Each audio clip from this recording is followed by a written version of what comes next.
Welcome to another episode of Erik Wait Whiskey Studies, and in this video, gonna do a review of the Arran Single Malt Scotch Whisky Amarone Cask and talk a little bit about the production of Amarone wine.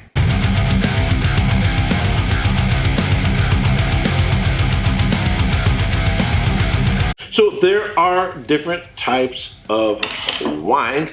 Table wines like Cabernet Sauvignon and Merlot and Chardonnay, Pinot Noir. You have sparkling wines like Champagne or Prosecco. You have fortified wines like Sherry, Madeira, and Port.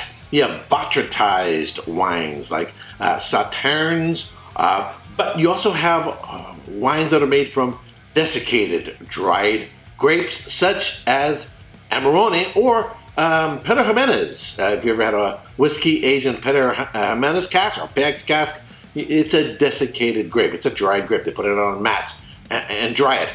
Well, Amarone, in terms of the style of wine, although it's not fortified like, I say, port or sherry, it can sort of remind you of a sherry cask, but it's actually closer to Pedro Jimenez, but without the fortification, and it doesn't go through a Solera system. But in terms of the style of wine and the flavors it delivers, it's kind of heading off into that direction. So before I get into this whiskey, here is a little bit more about Amarone.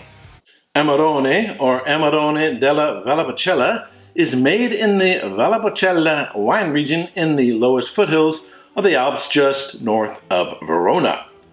There are 4 main grapes of Amarone grown on a total of 20,000 acres or 8,200 hectares. Corvina, Corvinone, Rodinella, and Molinara. Traditional Amarone wine making is as follows. First, you pick the grapes, then you dry the grapes until there is 40% less liquid. This is called appassamento and can take as long as 120 days. Then slowly press the semi-dried grapes and then slowly ferment the semi-dried grapes into wine for 35 to 50 days. The final step is aging the wine. Amarone Normale is aged 2 years following the vintage. Amarone Reserva is required to be aged for 4 years. After bottling, Amarone wines should continue to age for 10 to 15 years or longer to develop those flavors of fig, carob, and chocolate. So, in the case of Amarone, the older is the better. The Arran Amarone Single Malt Scotch Whisky. Amarone is a dry Italian red wine from Veneto, Italy, made using partially dried Corvina, Rodinella, and Molinara grapes. The whiskey is non-chill filtered, has natural color, it's bottled at 50% alcohol by volume, and on average sells for about $68. So this is a whiskey channel and this is a whiskey review, but if you know me, I am a wine sommelier, so I like to provide, whenever possible, more information about wine so you can better understand the type of cask that your whiskey is being aged in. Now this is a whiskey that I'm really liking. However, I don't think it's necessarily for everyone. I think there's going to be some people like, yeah, that's not my thing. But if you've ever had Amarone or Amarone Valpolicella, I think you're going to like this whiskey. One of the things I like about it is it has a good balance between the spirit of a whiskey and the cask. The cask is not overriding the spirit of the whiskey, and the whiskey isn't just sort of playing the domineering character. There's a nice balance between, I think, the Amarone cask and the spirit. On the nose, I get sort of like chocolate-covered cherries. There's a little bit of a nuttiness there. Some vanilla. It's like an almond roca, or like the interior part of a chocolate has the cherry inside and that cherry syrup. Get a little bit of something like that. Other than that, it's kind of hard to describe. It smells like Amarone. And if you haven't had the wine, that's not going to mean anything to you. But anyway, let's get into the palate.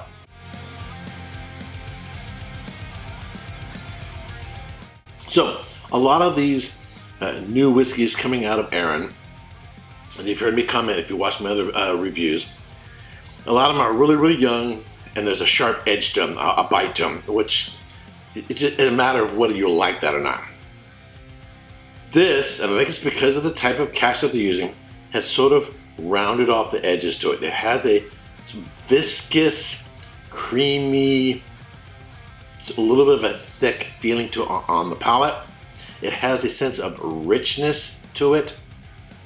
It has a nice development to it. Not a huge change from the front, middle, and into the finish, but it is there.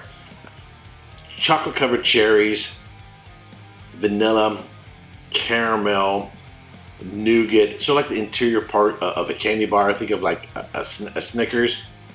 And on the back end, more red fruit notes, cherry, plum, and so forth.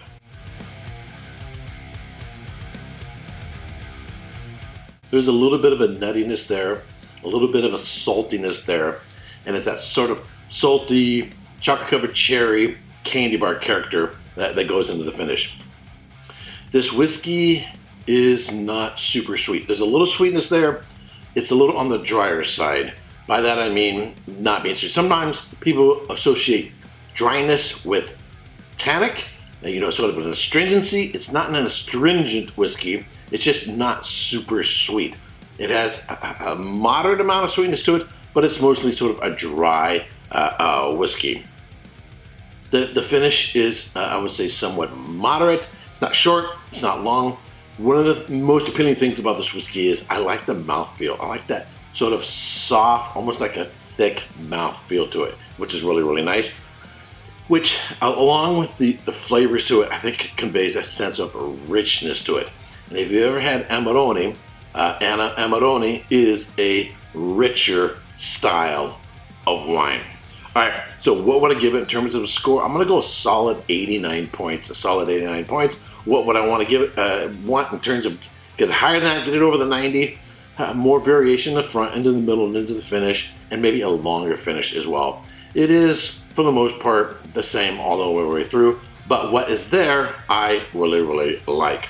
All right, that's it for this video. You subscribe to this channel. I want to thank you very much. If you've not yet subscribed, but you like watching my videos, I would greatly appreciate it if you would subscribe, ring the bell to be notified when I go live or post a new video. And until next time, Slán Diabhad. Hey, don't forget to subscribe and check out these other whiskey videos.